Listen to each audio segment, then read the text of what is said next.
Welcome to the state of play today, and today is one of those days when we get to look at where Ghana is right now in the context of what everybody is asking the president to do. And Raymond, yesterday, but this morning, I saw in the graphic that I think the charismatic Council of Assault also. Yes. Ghana and Charismatic Council. Yes, on the front page of graphic, they were reporting its new leader. The leader of the Pentecost Church. Yes. Apostle Nyamiche. Yes. And what did he ask? What was their request? He says that cut down. Yes. It's very important. You have to make sure that you cut down the cost of government and reduce cost of government. It's so important that you cannot let it go. This same thing has been said by the Catholic Bishops' Conference in times past. They say it's rationalized government, it's too big, it's too expensive, we need you to cut back, especially at this time, demand that you do so. Yeah. Well, I've heard individual pastors also make some of these proposals to government in times past. I'm not sure whether when they meet him, they say that, but this has been said on different platforms and in different statements. So I just get the impression that this morning I was asking, is the leadership of the country demanding a survey? Do they want the Afrobarometer to extend this research into surveying and doing a poll with the people asking, do you want government to cut back? What do you want government to do? The fear is that, and the frustration in the voice of Professor Rance, for example, is that you are taking our democracy for granted. When you appear not to be listening to your people, even if it's just to act according to what they are demanding. For example, the fear has been, oh, well, we didn't have the opportunity. We didn't want to be seen as being weak or not being able to do the things that we demand of you. Then there's an opportunity. Some ministers resign.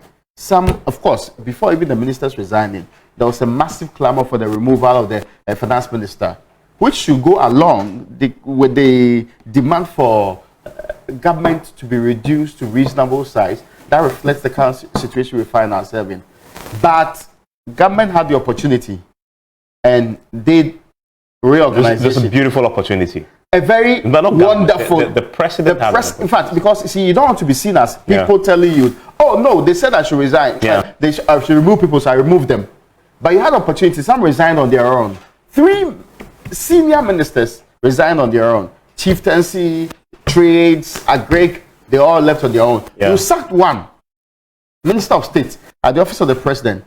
So 4 had left government. Because of corruption allegations. Yes, 4 had left government.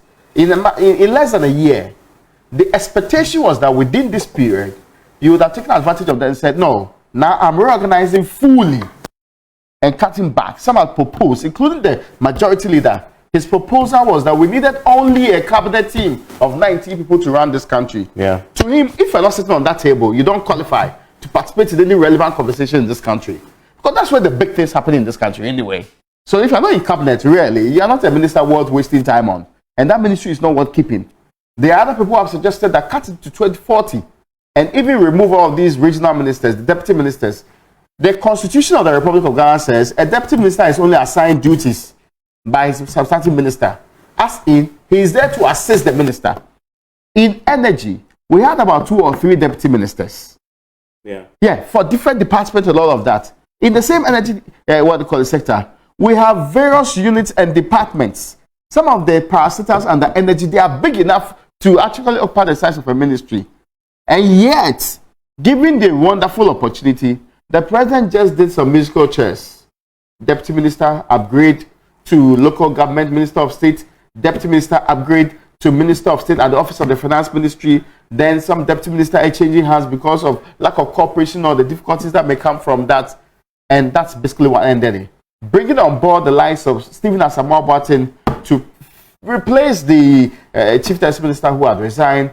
Also making sure that you bring in the agric minister, as in a former deputy national security minister, a former minister of state too, that's a Brian Champon, now gets to be the one occupying the agric ministry. I've heard some who say that perhaps is the only hope we have in the ministry of reshuffle that we have given so far.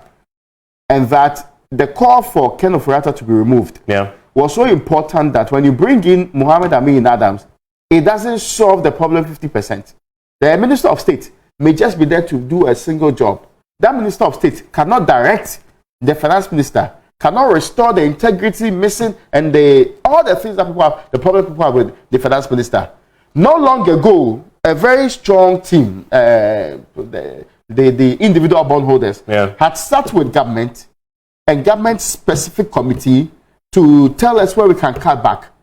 Generally, the thinking was that if you are going to cut back, you use a ministerial reshuffle to clean government, to give us the opportunity. Now, yesterday, when I was speaking to Professor Acquah, he said he feared something, that one of the biggest dents on President Akufo-Addo's entire legacy will be his inability to do the changes people are demanded when the people call for it this time round. I am beginning to be exasperated by this claim that we don't know what else will be said, what else can be done. Yeah. We don't know what else will give before the executive president of this republic will listen to his people and do the reshuffle the way they want it. Not a minor reshuffle as has been termed by Professor Acquah. When you consistently decide that when the people say do this, you are not doing it, it's as if you are in an autocratic regime, an autocratic regime where it's only the leaders whose view matter. And you think of it this way too. How do you compel people to understand that we are in a time of austerity? Yeah. When you're unwilling to cut back. But our executive lead, our president, missed this great opportunity.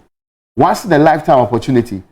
One that I'm not sure will be presented again anytime soon. Because now I'm not sure who is going to resign for political expediency anyway. You're right. I mean, many have said that the call was so loud that a typical president doesn't want to act out of a place of weakness. Yeah. In other words, I'm responding to pressure. So if I did the reshuffle, it means I've caved in. Yeah. Right. And then politicians sometimes don't want to do that. They want to so give you this facade of authority, and if I make the decision, I'm making it on my own terms. So that argument was there, and that's why he was not doing it. I don't want to budge. But then this golden opportunity comes your way. 2 people resign. One also forced out.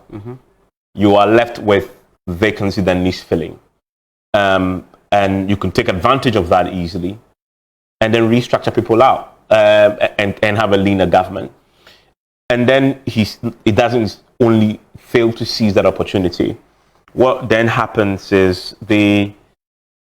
I think one of the questions that I had was, now the finance ministry, for the last 2-3 months or so, we're operating with 3 ministers, right?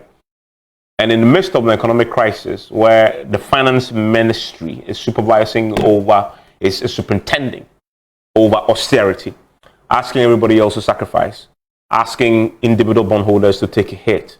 Pensioners. You saw that interaction that ensued between the pensioner, the female pensioner, and the minister. The minister was telling her that, everybody needs to contribute, everybody might sacrifice. And so there's nothing more he can do than to discount their investment, take part of it to help the economy survive. That same ministry is supervising over that, taking monies from the pockets, directly from the pockets of retirees, pensioners, some of them in wheelchairs, who need that money to survive. Today, there's a story we're about to tell about one of them who had gone to the finance ministry to protest, asking for complete exemption, who needs the money to pay for his dialysis because he's just been diagnosed with a kidney problem. The finance minister is directly dipping his hand. That's a very expensive venture. Yes, almost like dipping his hand into this man's pocket and taking part of his money. We are not giving him for free. We're not giving the dialysis for free. He has to pay $300 for it. Exactly. We are taking the small money that he has saved over the period to be able to do that too. Exactly. That's unconscionable. That finance ministry itself, doesn't want to be austere. Right? So they still want to operate with a full capacity, with a full complement of ministers. Even when circumstances beyond their control had deprived them, have taken away one of the ministers, right? Saving this country some money. They're saving this country, saving the finance minister some salaries, right? Since Edubuahin left, his salaries are Yes, obviously, yeah, nobody's saving paying to the that. state. And we have not lost anything. No, let's not pretend that We've we not lost something. anything. In fact, we've had negotiations, and we don't even have the money in the first place. We've not lost anything. The vehicle, the V8 the V8 he has, and the saloon, which are packed there, should be packed. I mean, we know sometimes. Okay. Well, that's interesting too. Yeah, should be packed and no longer drawing on fuel from the state. If he had a state bungalow, he should be out of there. Yeah. We're not paying electricity for him anymore, no water. He's on his own. The cook, the cook, cleaners, those the gate man, the other drivers, everybody that was supposed to be paid on this one. All those that is entitled to, all of them savings to the state in the last 3 months or so since this thing broke. And they were operating fine. They're just about closing this deal. That same finance ministry that was given that golden opportunity still now has gone back to refilling that post, which means that saving that would have possibly helped that poor old pensioner, right? No matter how small that is, would have gone, that vehicle, that salary would have possibly settled that man's investment. Let's do it this way. Right? The average car will spend like 500 to 1,000 to fill the tank for a week. That is less than the amount of money that the woman would have needed for the dialysis in a week. I hope you get my point. Yeah. That 1,000 is less than the dialysis money in the week. And I'm talking about the average car. I'm not talking about the four-wheel drives that big ministers drive in this country. That will be double that amount of money. That money will be how much the minister, the lady would have needed, that old person would have needed for the same dialysis, let's say 2 weeks or more. So what have we done? We are insisting on making sure that the gentleman gets back to work. Yeah. But we do want to take money for dialysis and use it for a debt exchange. Here we go. I mean, you think about it. Here we go, yeah. You should just imagine it. In his absence, nobody died. In his absence, nothing was lost. Government was running fine. We are concluding debt exchange. We are doing all the conversations that we are having in government. The savings that could have been given to this old woman, who in other countries, government pays for dialysis. In fact, I recall the other time, the conversation in the UK was that they want to buy their own dialysis and put it in people's homes. Like it's being done in countries like Finland and Norway. Yeah. And that's how you actually take care of people who have served you well. But we are not serving that woman well. We are not even paying for her to go enjoy the queue at Kolebu. That doesn't have enough of the dialysis machines. Yeah. But we are taking the small money that she would have actually used to go and pay for her own dialysis in the hospital. We are saying, let your kidney fail, die as a result of it, because your money is more important to this state than your life. And yet, getting that guy who can find a job elsewhere, and I have nothing against, what they call it, Mohammed Amin Adam. No. If he wants a job somewhere today, he can get it, yeah. In fact, he was running ASAP fine. Yeah. Until we put him into government. And nobody has asked the Minister of Energy or the President to remove him from that Minister of Energy in the deputy position. Yeah. If he can't find a different role for him, let Amin Adam go and stay in Parliament. He was still being paid for it. What we have done unconscionably is to say that we are giving him a different position. And, okay, it's a little step down from the main ministerial position. But you are paid higher in a Minister of State position than a Deputy Minister position.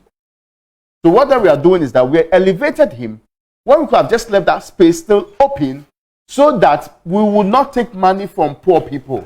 Yeah. Poor, vulnerable, old people who have served this nation well. Yeah.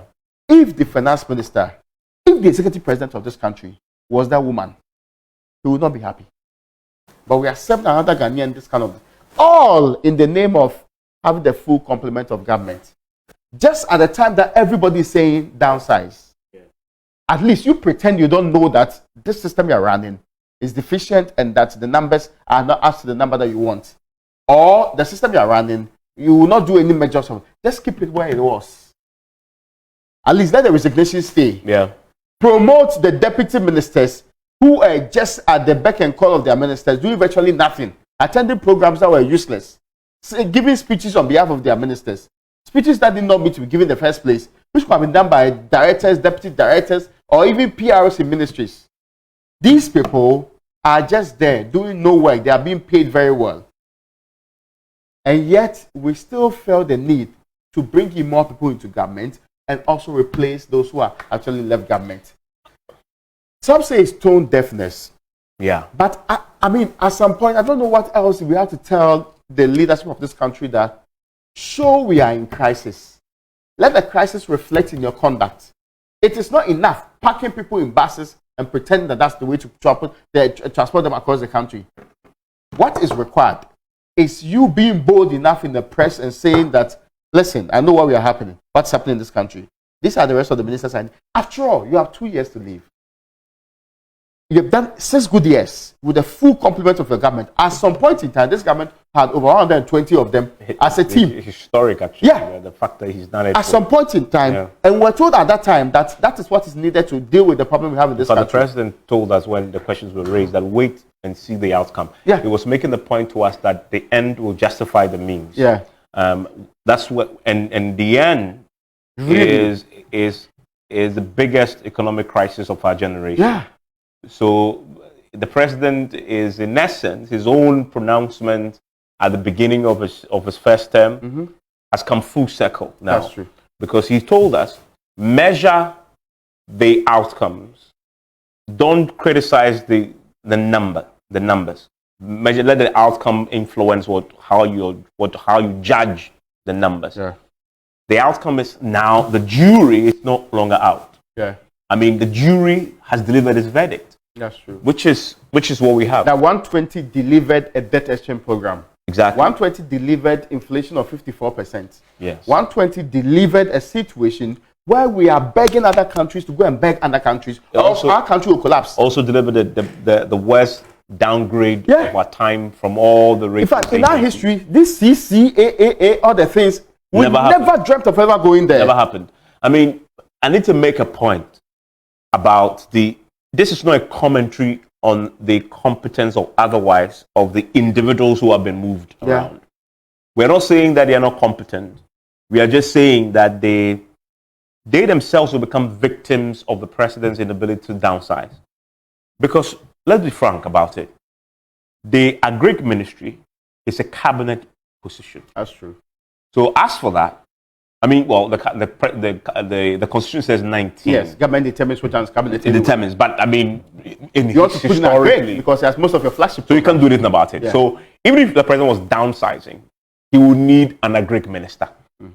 So that is untouchable. That's why we're saying, if the president's choice is Brian Champon, nobody has any qualms about that. And Brian Champon, I must say that if you look at his bullishness in terms of the way he does, you probably need people like that. His military background, all that brings. People have referenced that, right? That we have a history of having military people function very effectively in the agri department. Yes, I mean you need that. You need that in this sector for the next 2 years. And if you solve that agri problem, you reduce the imports into this country. You are saving forex. Is leading to it's saving the city. Reducing inflation, giving you food security. So it's a very important part of the economic architecture that we have. And if you have someone like that who can bulldoze his way, break boundaries, challenge the assumptions that the man who now wants to run as president had built his whole reputation on the last 6 years, challenge all that, and I know he intends to do that and adapt a whole new radical approach to agri. That is good. You go to Katie Hammond. Katie Hammond, we know him. He's a no-nonsense, speaks his mind. He's been there. He's been out of government. He's been outside looking in for 6 years. For God knows how long. It's 2 years to go. Katie Hammond has always spoken his mind. Sometimes he even speaks to the point where his own party people don't like him. I mean, it's my contention that with 2 years to go, you need people like that in cabinet. You need a Katie Hammond in cabinet. You need a disruptor in cabinet. Somebody who will go in there and challenge the status quo and challenge the way the thinking amongst the current cabinet ministers, right? So if you take Brian and you take Katie, they are cast in the same mold in terms of their bullishness, their ability to say it as it is and get into trouble with it. But that's what we need. We don't need people who sugarcoat things and go and sit with the president and tell him, and go and tell the president what he wants to hear. And in the same argument applies to trade. Trade, you can't take trade out of cabinet. So that ministry is fine. The problem I have, as I mentioned, the finance minister stayed there. I think that one, the president shouldn't have filled that post. Should have left it as one of those cost-saving measures, right? But that, again, is not a commentary on the capability of Aminana. You made a point. I mean, he's supposed to be the most qualified person.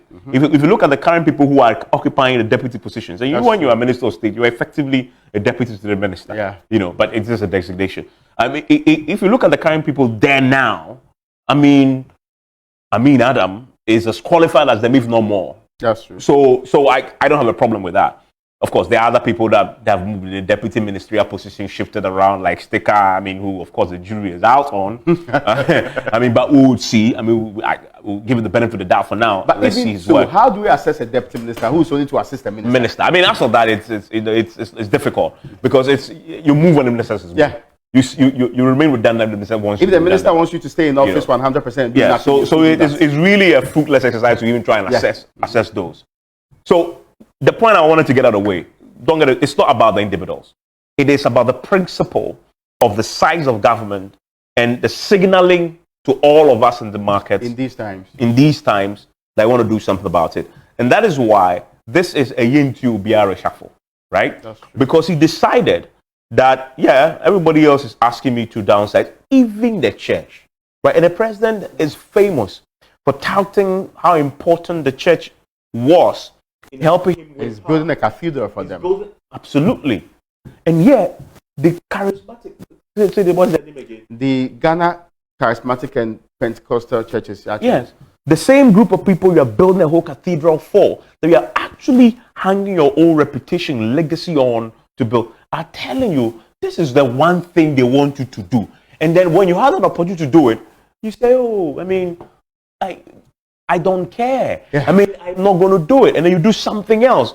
So why would you build them a cathedral and do the opposite of what they are asking you? That opposite, if you do, will save lives. The cathedral, if you build, won't save anybody's life. You've already spent about 300 million on it. Yeah. The cathedral, if you apply the rule of the economic principle of the alternative, how do you guys call it? The opportunity cost to it. The 300 million you're applying to the cathedral, it's 300 million less. That's true. In fixing the other problems, like paying off somebody's bond. 300 million minus 137 billion that you are taking from the people, that you want to include in your domestic debt exchange. Absolutely. You think about it for a second. And that 300 million, I bet, possibly, these pensioners who are holding on to bonds, that 300 million could cater for them. Because we make the mistake of thinking that the pensioners have so much money, but some people, they just rely on the 2,000, 3,000 they get within the year, or 4,000. They may get to do all the things they have to do. And that's sometimes within the year, they spread it. So if he's getting even 10,000 or so, he will spread it within the year, half a year. And so 10,000, half a year, it's almost 2,000 or less than 2,000 per month. Yeah. So that's what they'll depend on. So these people, your 300 million could do a lot for them. It could save their lives. If you told them that, well, because of your state and everything, there's no way we want to include you in this plan. Yeah. Then that's why we are exempting you. So it's not just fanciful that we demand a reshuffle. It's not that we don't like the people so much and so well. We are not even just saying that they are incompetent, so remove them. But it has become necessary that in order to function, if this country was corporate Ghana, by now it had done a massive not only reshuffle, it would have actually removed to barely less than 10% of people working. Because you can't cater for them. That's what it's because you can take money from other people. Yeah. That is why this country is not doing the same thing. Yeah. Any business would have downsized to the level that it will be left with a skeletal staff. Because that's what you can pay for. That's what when you drill yourself of everything, you'll be paying for. That's if your debtors do not take you to court and deprive you of the little that you have left. But we are not listening because we can put our hands in people's pockets and take the money from them. We can destroy almost 3 decades of asking people to invest, the theory, the culture. And if you listen to the likes of Dr. Pebi, see, it took a lot of promises, a lot of decent people putting their image, their reputation on the line and said this will never happen, to getting people to put their money in some of these bonds. You know, and listen, I want to give an example of what we'll be talking about. You go to the US, for example. This year alone, if you read the BBC and everywhere else, more than 66,000 workers in the US-based tech companies have been laid off. Yeah. In mass job cuts this year alone, 66,000. Some of the most wealthy corporate entities in the tech space laying of workers. Silicon Valley, just clearing people for no reason. Why? Massive numbers. In how many days do we have in 2020? We just finished a month and a couple of days. Plus yes, 9 days. Yeah. Yeah. Less than 40 days. 66,000 already in 2023 alone. Yeah. Right? Because they are not making as much as they thought they would. The tech industry isn't booming as before. As was expected. And projected. And so they need to cut. So what are they doing? They are cutting personnel staff. That's all. That's a simple argument everybody's making. That if you run this country, if you take the country as a corporate body, as a corporate entity, that and the staff that we've employed, as in the citizens have employed, starts with the president, and then everybody else follows that with employed. So when this corporate entity called Ghana is struggling, just like in the US, when the corporate entities have said we are laying off 36,000, the president, the least he could do to lay off a few of his own appointees. That's all. That's all. It's as simple as that. Save costs, turn it around. When you turn it around, you can employ as many. You can go back. And you see, we didn't make these comments when you were in the beginning. Nobody said that. Having good inflation. When he told us when we had one and 11 ministers, we said we'll wait and see. Because at that time, the economy was okay. Yes. And in fact, even if you wanted to complain and people were talking about efficiency, it was almost like an academic exercise. Because the justification was that the economy could be working. But when it's not working, you do not only have you don't only have the justification to keep the people. Yeah. It's almost like you do not care if you are keeping those people there. Yeah. And I'm saying most of the people will survive. The people who will not survive are the ones whose pockets you are dipping your money into and your hand into and taking the money to make sure that the other guys survive. Let me make another point. These tech firms that have laid off 66,000 this year. Last year, according to Reuters, they collectively laid off 150,000. So this isn't progressive. Let me make another startling point. So almost more than 200. Yes, within a year. In a year. Look, Google, all those companies, tech firms together, their GDP is several times that of Ghana. That's true. Those companies. Yeah. Even in these times when they are struggling, so laying off staff. Even they. Their GDP, they are not doing those corporate entities that are, is far bigger than this Ghana of 30 something. How many are we now? 30.8 million. Million of us. The GDP of these small companies, in comparison to the size of Ghana, is far bigger. And yet, they are laying off workers. Because it makes sense. And they know that it's unconscionable to remain that big when you're not delivering the productivity required for it.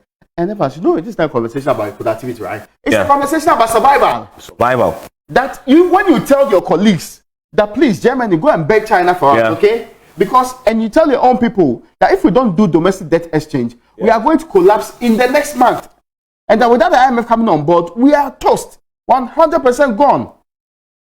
Yet, when it comes to size, you're unable to do anything about it. You are feeding fat, staying fat. Look, all the things that people say do, you don't want to do them. There's a company called Meta. Yeah. Facebook, WhatsApp, Instagram. In fact, they can build Ghana out. You don't need to go to the IMF. Of course, the 3 billion that we need consistently. In fact, it's not even a corporate entity. The founder of the corporate entity, he alone can build Ghana out. Of the world. But he decided that because I'm not achieving the returns I anticipate, levels of productivity are not the same. I am laying off workers. And we sit in this country, we are begging China, and you are adding, this is a net zero. Yeah. However, you are not using the numbers. So, really, someone I was talking to somebody, a very passionate person, and he was like, he's tired. And it can become that way too. Because it's just, you don't know what else to tell government. It is such a low-hanging fruit. I mean, the complex stuff is what we are trying to do now. Even incompetent heads of state have done so easily. One of the president's best friends in the sub-region is Ouattara. Yeah. Ouattara last year, was it last year or early this year? Late last year, they started having economic challenges. He cut down the size of his government. He reduced the size of his government. And that's one of the president's best buddies, right? He And reduced the size. friends. Absolutely. He reduced the size of his government because, and they are not as dire. That's true. Their various situations way better. Not as dire. I think they're not doing a debt restructuring in the media. No, they are not. Yeah. You know, so domestic debt restructuring, hardly do you even find any country doing it. In Africa, you extend our debt. We are doing it because ours is big deal. So why do you have a situation where our president decides that's not something that he will do when you are in deep crisis? For me, it's just one of those that I can't fathom. Anyway. And consistently, when you do these things, you send a signal to your people that, you know, I heard Ras for example say something. Yeah. He said, listen, I have told my colleagues on the labor front that never listen to those calls by government for you to cut back and that we are in austerity times. When they say they are in austerity times, it will show by their actions. But nothing of that sort is showing.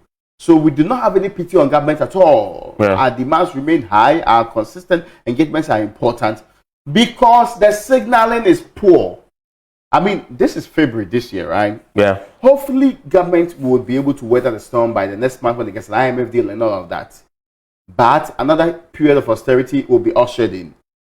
The question still remains, what is it about our governance that is less responsive to the people's demands to the point that for over a year, right from remove the finance minister, to cut back, to rationalize government, to do more to show that you mean business, we are not doing anything close to that.